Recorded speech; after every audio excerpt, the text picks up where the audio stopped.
मेरी नंद ने मेरी बेटी का रिश्ता मांगा तो मैंने इनकार कर दिया। मेरी नंद गुस्से में बोलकर चली गई कि रिश्ता ना देकर तूने अच्छा नहीं किया, अब देखना मैं क्या करती हूँ। अचानक कुछ दिनों बाद मेरी बेटी की तबीयत खराब रहने लगी। बैठे बैठे उसके कपड़ों पर निजासत लग जाती और उसमें से बदबू आना शुरू हो जाती और वो उसी वक्त उठकर नहाने चली जाती। वो नहाकर आती तो कुछ देर बाद ही उसके कपड़ों पर फिर से निजासत लग जाती। ऐसे ही वो दिन में 4 बार नहाती मगर उसमें से ये बदबू ना जाती। अगर कोई औरत अपने बेटे के लिए मेरी बेटी को देखने आती तो मेरी बेटी के कपड़ों पर निजासत लगी देखकर बातें करने लगती और मेरी बेटी को गलीज गलीज कहकर वापस चली जाती। मेरी बेटी घर में हर वक्त खुद को एक सफेद चादर में छुपाए रखती। नहाकर निकलती तो अपने कपड़े उसी वक्त धोकर गीले ही अलमारी में रख देती और अपने कमरे में किसी को भी ना आने देती। मुझे बेटी की इन हरकतों पर शक हो गया था। एक रोज बेटी नहाने गई तो मैंने उसके कमरे की तलाशी लेना शुरू कर दी। जैसे ही बेड की चादर हटाई तो मेरे तो होश ही उड़ गए। वहां तो बेटी ने मेरी 18 साल बेटी मेरी मोहब्बत की निशानी थी। ये वो वाहिद वजह थी मेरी खुशी की, वरना तो मेरे और मेरे शोहर से 17 सालों से किसी ने भी बात नहीं की थी। हमसे खानदान वालों ने कत्ते ताल्लुक कर रखा था। मेरे शोहर ने मुझसे पसंद की शादी की थी जिसमें उनके खानदान वालों की रजामंदी शामिल नहीं थी, इसलिए कोई हमसे बात नहीं करता था। मगर मैं इसमें भी खुश थी कि मेरे शोहर मुझसे मोहब्बत करते थे। मुझे उनके सिवा किसी और की तलब नहीं थी। उन दिनों में अक्सर अकेली ही रहा करती थी। जीशान नौकरी के सिलसिले में घर से बाहर होते थे। मैं और मेरी बेटी शाम के वक्त बैठे चाय पी रहे थे कि दरवाजे पर दस्तक हुई। मैंने दरवाजा खोला तो सामने एक औरत खड़ी थी। जी, मैंने आपको पहचाना नहीं। आप कौन हैं और कहां से आई हैं? अरे सभिया, मुझे इतनी जल्दी भूल गई। सामने वाली औरत जबरदस्ती मेरे गले लग गई। उसके साथ 20 या 22 साल एक लड़का भी खड़ा था। लड़के की नजरें बेबाकी से मेरी बेटी का जायजा लेने में मसरूफ थी। मेरी बेटी मेरे पास ही खड़ी थी। मुझे खातून का बेतकल्लुफाना रवैया बुरा लग रहा था। अरे सभिया, मैं नंद हूँ तुम्हारी, सामने वाली खातून ने कहा तो मैंने माथे पर हाथ मारा। बाजी, आप इतने अरसे बाद। मेरी आंखों में नमी आ गई। आज वाकई सालों बाद उन्होंने मुझे अपनी शक्ल दिखाई थी और मैं तो सच में ही उन्हें पहचान भी न सकी थी। ये लोग तो मुझे बहू के तौर पर कबूल ही नहीं करते थे। मुझे खुशी हुई, देर ही सही, लेकिन वो हमारे घर तो आई। मैंने उन्हें खुश दिली से अपने घर में खुश आमदीद कहा, उन्हें ड्राइंग रूम में लाकर बिठाया। मेरी नजर उस लड़के पर पड़ी जो मेरी नंद का बेटा था। उसकी नजरें इधर उधर घूम रही थी जैसे वो किसी खास चीज की तलाश में हो।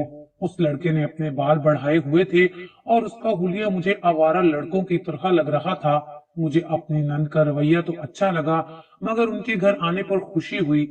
लेकिन उसका बेटा शहबाज मुझे एक आंख अच्छा नहीं भाया था। उसकी हरकतें ही ऐसी थी कि उसे कोई पसंद नहीं कर सकता था।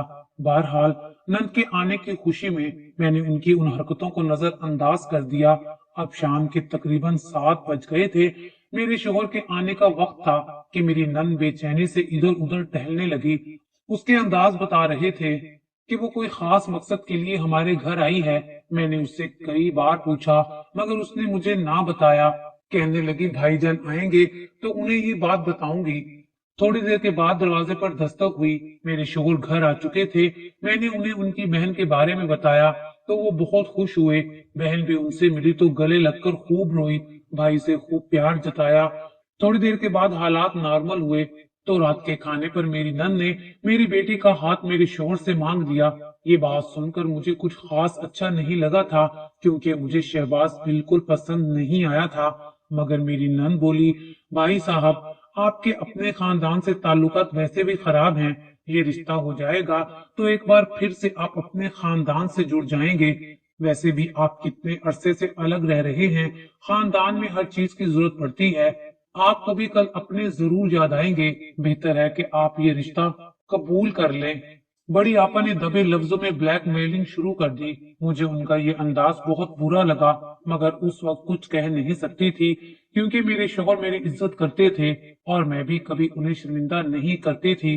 खाना खाकर आपा और शहबाज अपने कमरे में चले गए जबकि मैं अपने कमरे में चली गई। जीशान, देखा आपने आपकी बहन क्या बात कर रही है? उसे छोड़िए, आपने उसका बेटा देखा है? मुझे जरा पसंद नहीं आया, मैंने गिला करते हुए कहा। लेकिन जीशान तो अपनी बहन की मोहब्बत देखकर फौरन ही बदल गए थे। वो मुझे भूल ही गए थे और बोले, देखो सबीहा, मैं तुम्हारी वजह से अपने खानदान से कट कर रह गया हूँ। अब तुम क्या चाहती हो? बरसों बाद अपनी बहन को खाली हाथ लौटा दूं? जीशान आज बड़े जज्बाती हो रहे थे। जीशान, हमारी बेटी कोई चीज नहीं है जो किसी की झोली में डाल दिया जाए। आपने उनका लड़का देखा है? किसी काम का नहीं है। उसका हुलिया तो देखें, मुझे तो लगता है वो नशा भी करता होगा। मेरी बात सुनकर जीशान गुस्से में आ गए। तुम तो हर वक्त मेरे खानदान को बुरा भला कहती रहती हो। आखिर तुम्हारा मसला क्या है? मैं जिससे चाहूं अपनी बेटी की शादी करूंगा, इस पर मेरा भी हक है, जीशान ने कहा। और वो सोने चले गए। मैं उनका मुंह तकती रह गई। हालांकि हमारे दरमियान ये तय हुआ था कि अपने बच्चों के बारे में फैसला हम दोनों सोच समझ कर करेंगे। ना जाने आज अपनी बहन को यूं देखकर उन्हें क्या हो गया था। सिवाय सब्र करने के मैं और कर भी क्या सकती थी? कुछ ना बोली, मगर मैं जान गई थी कि मेरी नंद जरूर मेरे घर में फसाद डलवा कर रहेगी। यूं तो वो बाज आने वाली नहीं है। अब उसके खुशामदी लहजे का भी पोल खुल गया था। अगले दिन मैंने उनसे बात की। आपा, आप तो जानती हैं कि मेरी बेटी शहर में पली बड़ी है। आपके बेटे के साथ वो निभाह नहीं कर पाएगी। मैंने अपनी नंद को समझाने की लाख कोशिश की, उन्हें कई दलीलें देकर समझाया, लेकिन वो तो जैसे हत्थे से उखड़ गई थी। अपनी जिद पर अड़ी रही। कहने लगी, मैं अपने भाई से बात करूंगी, तुमसे बात करने का मेरा कोई इरादा नहीं। मैं तो अपने खानदान का भला चाहती हूँ, जबकि तुम शायद ऐसा नहीं चाहती हो। वो खुल्लम खुल्ला मुखालफत पर उतर आई। मैंने तो मजीद उलझना मुनासिब नहीं समझा।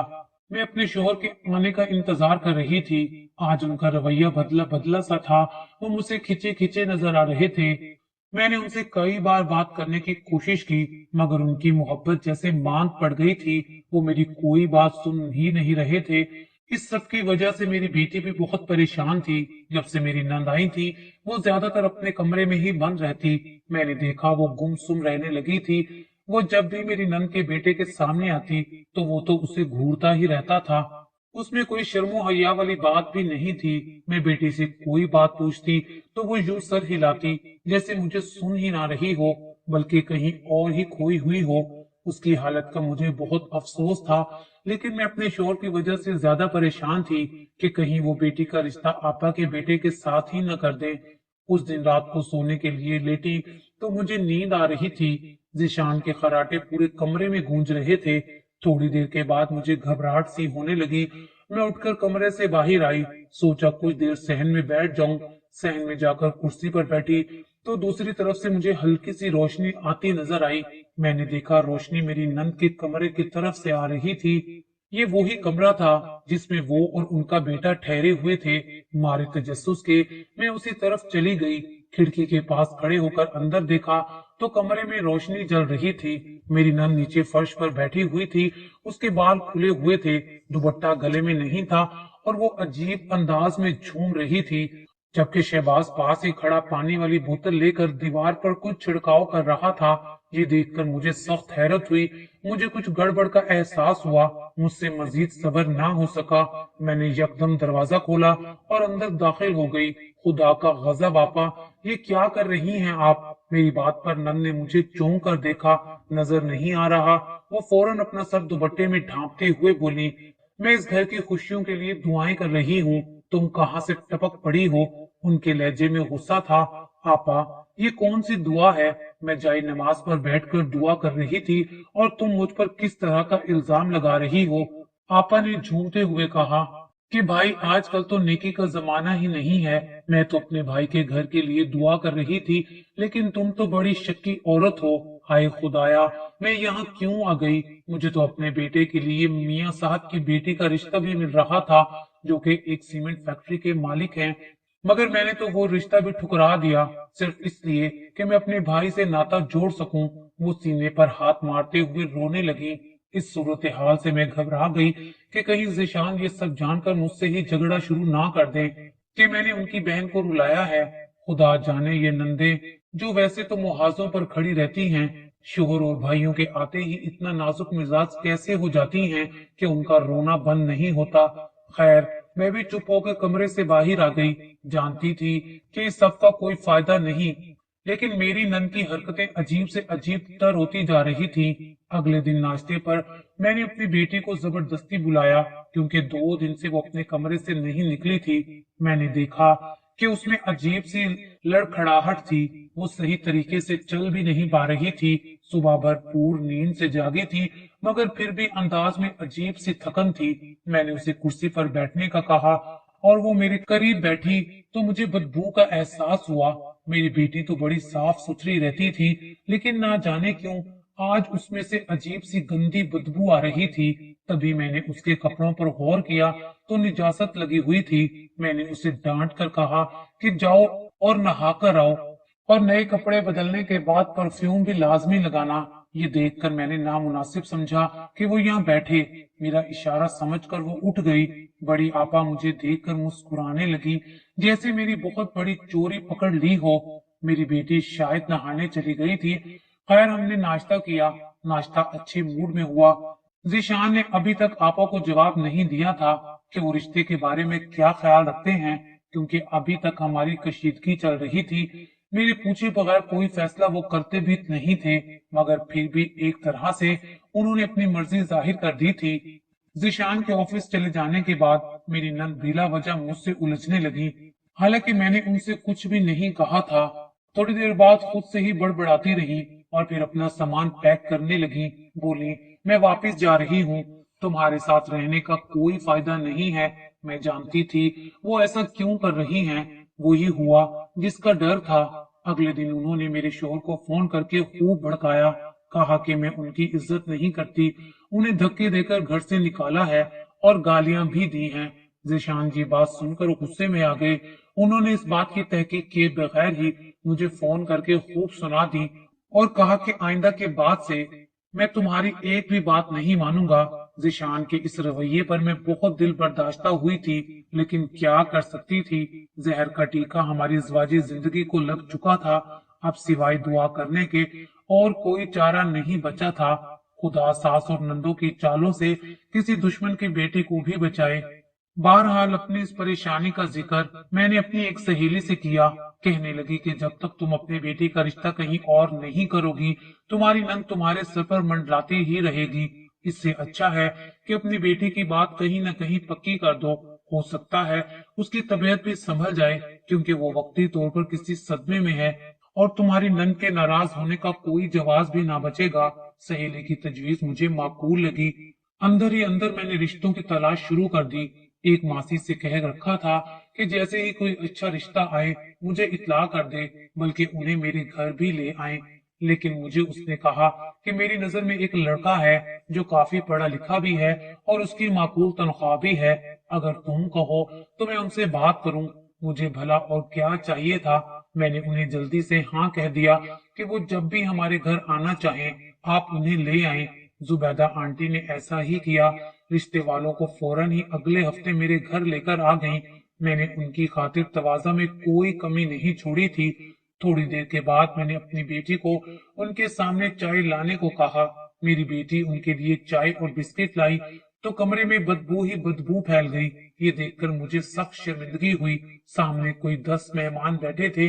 मेरी बेटी की उम्र अब 18 साल थी। ऐसी बातों से वो भी शर्मिंदा होती थी, और जब सब लोगों ने अपने नाक पर हाथ रखे तो वो और भी घबरा गई। उसे पता था कि उसके जिस्म से उठने वाली बदबू ने सबको उसके बारे में गलत तासुर कायम करने पर मजबूर कर दिया है। मगर फिर भी मैंने उसे पास आकर बैठने का इशारा किया।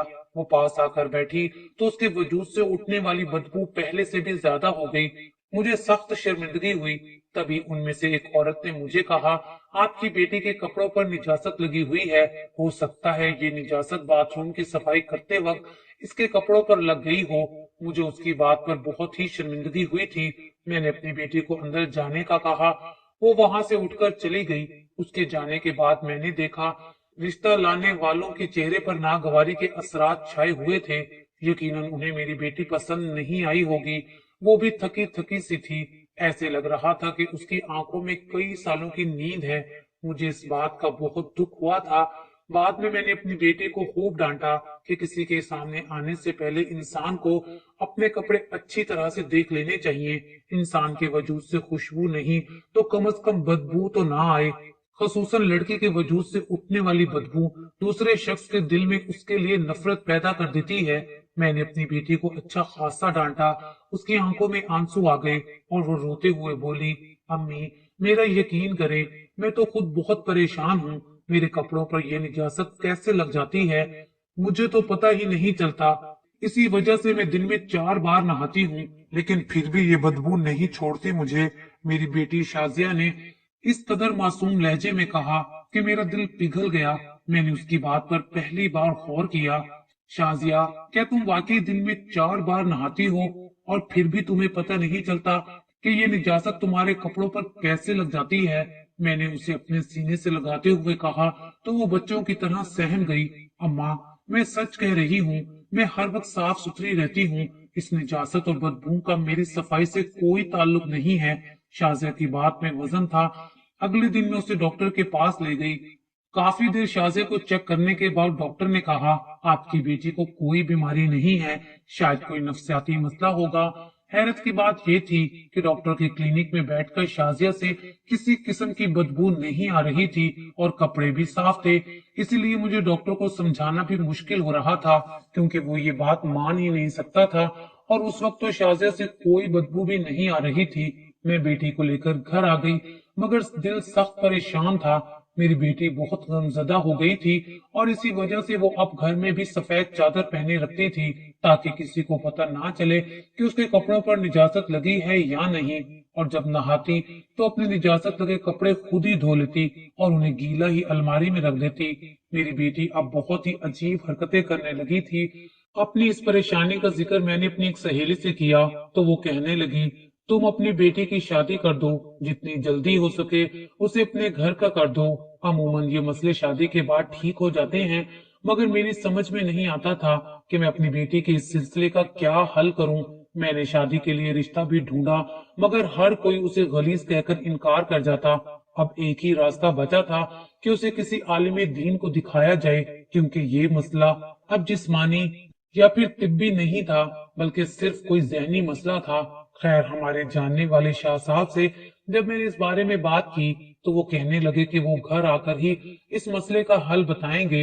अगले जुमे उन्होंने आना था और इस दौरान मेरी बेटी की तबीयत बहुत खराब रही। उसकी बदबू खत्म होने का नाम ही नहीं ले रही थी। जो भी आता वो अपनी नाक पर हाथ रख लेता।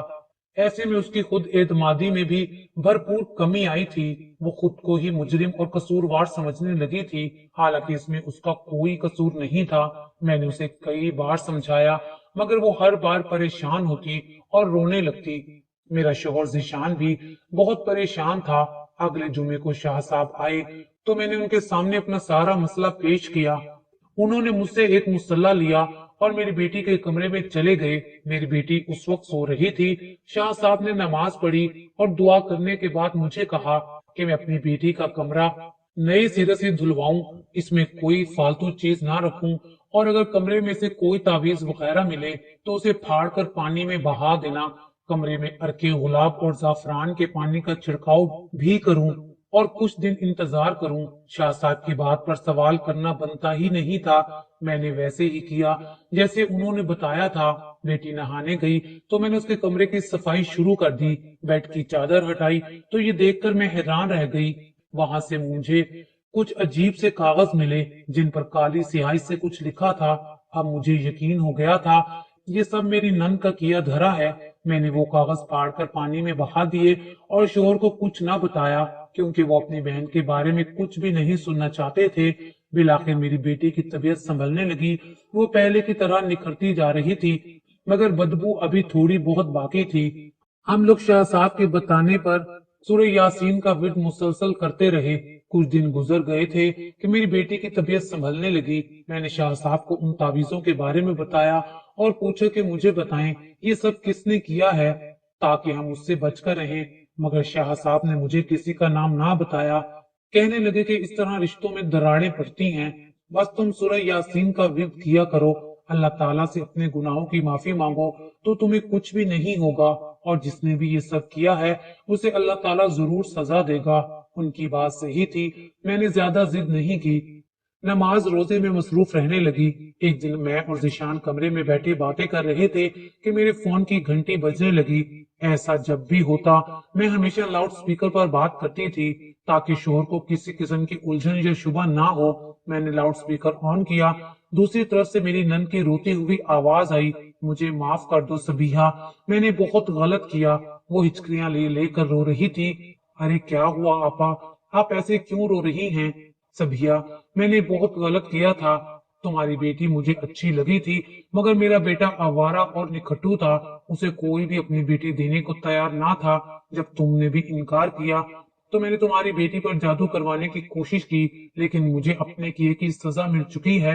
आज मेरा सड़क क्रॉस करते हुए एक्सीडेंट हो गया है और मेरी टांग टूट गई है।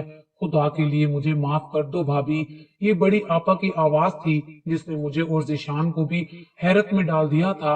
आम हालात में शायद मैं ये बात अपने शोर से ना करती, लेकिन उस वक्त वो सब सुन चुके थे। उन्होंने मेरे हाथ से फोन लिया और गुस्से में गरजते हुए अपनी बहन से कहने लगे, मैंने तुम्हें क्या समझा और तुम क्या निकली। आइंदा के बाद मेरे घर का रुख मत करना। तुमने मेरी बेटी की जान लेने की कोशिश की है। ये कहकर जिशान ने फोन बंद कर दिया। मैं उनका मुंह देखती रह गई। मैं नहीं जानती थी कि इस मामले में मैं क्या कहूँ। बहरहाल कुछ दिन के बाद हमारे आपस में कशीदा ताल्लुकात की जगह खुशगवार ताल्लुकात ने ले ली। मेरी बेटी भी अब बिल्कुल ठीक हो गई थी। मैंने अपनी बेटी का रिश्ता शाह साहब के जानने वाले खानदान में पक्का कर दिया। आज मेरी बेटी की शादी हो चुकी है और वो अपने घर में बहुत खुश है। आखिर में मैं इतना जरूर कहूंगी कि कभी हसद या जलन में आकर अपने प्यारों का घर खुदा के लिए मत बर्बाद करें। खुदा से दुआ है कि वो मेरी नन को भी हिदायत दे और इस तरह की हर औरत को हिदायत दे जो दूसरों का घर उजाड़ती है।